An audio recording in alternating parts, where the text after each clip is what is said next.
सोनजूही में आज एक पीली कली लगी है।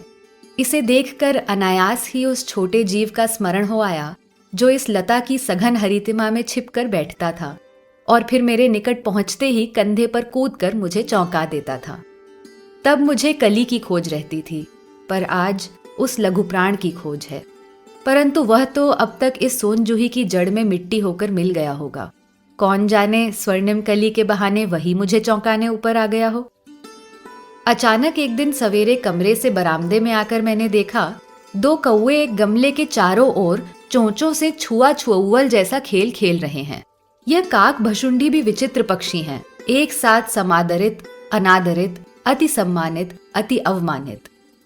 हमारे बेचारे पुरखे न गरुड़ के रूप में आ सकते हैं, न मयूर के, न हंस के।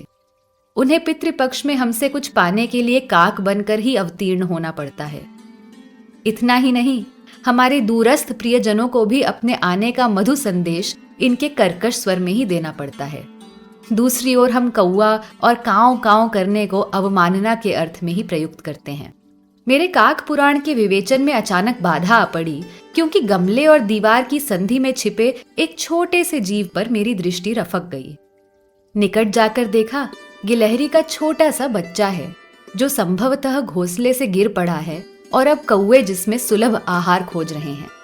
काकद्वय की चोंचों के 2 घाव उस लघु प्राण के लिए बहुत थे, अतः वह निश्चेष्ट सा गमले से चिपटा पड़ा था। सबने कहा, कौवे की चोंच का घाव लगने के बाद ये नहीं बच सकता, अतः इसे ऐसे ही रहने दिया जाए। परंतु मन नहीं माना। उसे हौले से उठाकर अपने कमरे में लाई, फिर रुई से रक्त पोंछकर घावों पर पेनिसिलिन का मरहम लगाया। रुई की पतली बत्ती दूध से भिगोकर जैसे तैसे उसके नन्हे से मुंह में लगाई, पर मुंह खुल न सका और दूध की बूंदें दोनों ओर ढुलक गईं। कई घंटे के उपचार के उपरांत उसके मुंह में एक बूंद पानी टपकाया जा सका। तीसरे दिन वह इतना अच्छा और आश्वस्त हो गया कि मेरी उंगली अपने 2 नन्हे पंजों से पकड़कर नीले कांच के मोतियों जैसी आंखों से इधर उधर देखने लगा। 3-4 मास में उसके स्निग्ध रोए, झब्बेदार पूंछ और चंचल चमकीली आंखें सबको विस्मित करने लगी। हमने उसकी जातिवाचक संज्ञा को व्यक्तिवाचक का रूप दे दिया और इस प्रकार हम उसे गिल्लू कहकर बुलाने लगे। मैंने फूल रखने की एक हल्की डलिया में रुई बिछाकर उसे तार से खिड़की पर लटका दिया। वही 2 वर्ष गिल्लू का घर रहा। वह स्वयं हिलाकर अपने घर में झूलता और अपनी कांच के मनकों सी आंखों से कमरे के भीतर और खिड़की से बाहर न जाने क्या देखता समझता रहता था। परंतु उसकी समझदारी और कार्यकलाप पर सबको आश्चर्य होता था। जब मैं लिखने बैठती थी, तब अपनी ओर मेरा ध्यान आकर्षित करने की उसे इतनी तीव्र इच्छा होती थी कि उसने एक अच्छा उपाय खोज निकाला। वह मेरे पैर तक आकर सर्र से पर्दे पर चढ़ जाता और फिर उसी तेजी से उतरता। उसका यह दौड़ने का क्रम तब तक चलता जब तक मैं उसे पकड़ने के लिए ना उठती। कभी मैं गिल्लू को पकड़कर एक लंबे लिफाफे में इस प्रकार रख देती कि उसके अगले 2 पंजों और सिर के अतिरिक्त सारा लघुगात लिफाफे के भीतर बंद रहता। इस अद्भुत स्थिति में कभी कभी घंटों मेज पर दीवार के सहारे खड़ा रहकर वह अपनी चमकीली आंखों से मेरा कार्यकलाप देखा करता। भूख लगने पर चिक चिक करके मानो वह मुझे सूचना देता और काजू या बिस्किट मिल जाने पर उसी स्थिति में लिफाफे से बाहर वाले पंजों से पकड़कर उसे कुतरता रहता।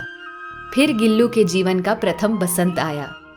नीम चमेली की गंध मेरे कमरे में हौले हौले आने लगी। बाहर की गिलहरियां खिड़की की जाली के पास आकर चिक चिक करके न जाने क्या कहने लगी।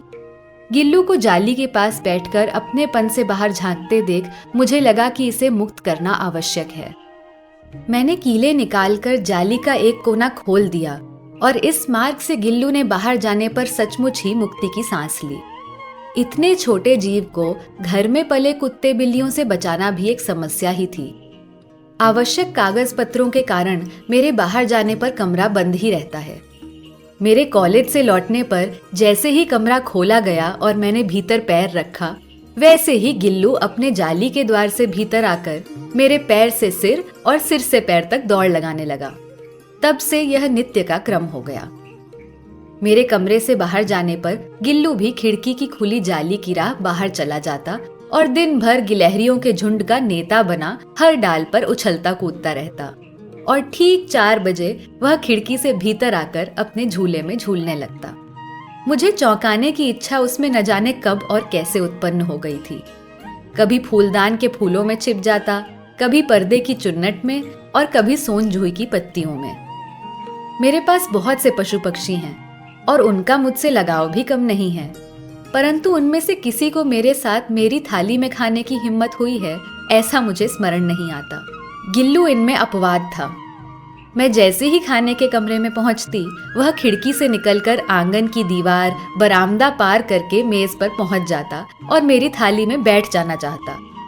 बड़ी कठिनाई से मैंने उसे थाली के पास बैठना सिखाया, जहां बैठकर वह मेरी थाली में से एक एक चावल उठाकर बड़ी सफाई से खाता रहता। काजू उसका प्रिय खाद्य था और कई दिन काजू न मिलने पर वह अन्य खाने की चीजें या तो लेना बंद कर देता या झूले से नीचे फेंक देता था। उसी बीच मुझे मोटर दुर्घटना में आहत होकर कुछ दिन अस्पताल में रहना पड़ा। उन दिनों जब मेरे कमरे का दरवाजा खोला जाता, गिल्लू अपने झूले से उतरकर दौड़ता और फिर किसी दूसरे को देखकर उसी तेजी से अपने घोंसले में जा बैठता। सब उसे काजू दे आते, परंतु अस्पताल से लौटकर जब मैंने उसके झूले की सफाई की तो उसमें काजू भरे मिले, जिनसे ज्ञात होता था कि वह उन दिनों अपना प्रिय खाद्य कितना कम खाता रहा। मेरी अस्वस्थता में वह तकिए पर सिरहाने बैठकर अपने नन्हे नन्हे पंजों से मेरे सिर और बालों को इतने हौले हौले सहलाता रहता कि उसका हटना एक परिचारिका के हटने के समान लगता। गर्मियों में जब मैं दोपहर में काम करती रहती तो गिल्लू न बाहर जाता न अपने झूले में बैठता। उसने मेरे निकट रहने के साथ गर्मी से बचने का एक सर्वथा नया उपाय खोज निकाला था। वह मेरे पास रखी सुराही पर लेट जाता और इस प्रकार समीप भी रहता और ठंडक में भी रहता। गिलहरियों के जीवन की अवधि 2 वर्ष से अधिक नहीं होती, अतः गिल्लू की जीवन यात्रा का अंत आ ही गया। दिन भर उसने न कुछ खाया न बाहर गया। रात में अंत की यातना में भी वह अपने झूले से उतरकर मेरे बिस्तर पर आया और ठंडे पंजों से मेरी वही उंगली पकड़कर हाथ से चिपक गया जिसे उसने अपने बचपन की मरणासन्न स्थिति में पकड़ा था। पंजे इतने ठंडे हो रहे थे कि मैंने जागकर हीटर जलाया और उसे उष्णता देने का प्रयत्न किया, परंतु प्रभात की प्रथम किरण के स्पर्श के साथ ही वह किसी और जीवन में जागने के लिए सो गया। उसका झूला उतार कर रख दिया गया है और खिड़की की जाली बंद कर दी गई है, परंतु गिलहरियों की नई पीढ़ी जाली के उस पार चिक चिक करती ही रहती है और सोन जूही पर बसंत आता ही रहता है। सोन जूही की लता के नीचे गिल्लू को समाधि दी गई है, इसलिए भी कि उसे वह लता सबसे अधिक प्रिय थी, इसलिए भी कि उस लघुगात का किसी वासंती दिन जूही के पीताभ छोटे फूल में खिल जाने का विश्वास मुझे संतोष देता है।